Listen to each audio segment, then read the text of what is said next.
সাল থেকে আমাদের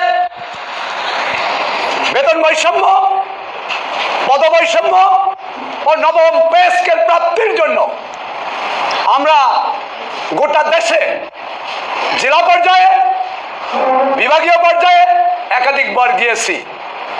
আমরা আমাদের বিষয়গুলি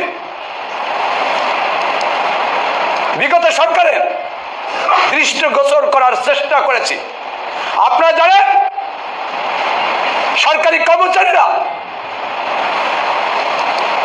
বিগত দিনে 1996 সালে তৎকালীন সরকারের কার্যকলাপের প্রতি অসন্তুষ্ট হয়ে জনতার মঞ্চ করেছিল। সেখানে অগ্রণী ভূমিকা পালন করেছিলেন প্রজাতন্ত্রের কর্মচারীরা। তেমনি ভাবে আমাদের আফরোজ ভাই বক্তব্য দিয়েছেন, যে কোনো বৈষম্য, যে কোনো জটিল বিষয় নিরসনের জন্য এবং যে কোনো প্রাপ্তির জন্য সকল শ্রেণী প্রসার মানুষের অংশগ্রহণ লাগে। তেমনি ভাবে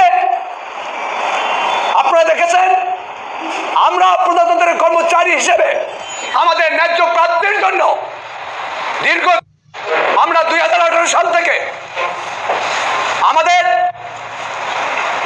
বেতন বৈষম্য, পদবৈষম্য ও নবম পে স্কেল প্রাপ্তির জন্য আমরা গোটা দেশে জেলা পর্যায়ে, বিভাগীয় পর্যায়ে একাধিকবার গিয়েছি।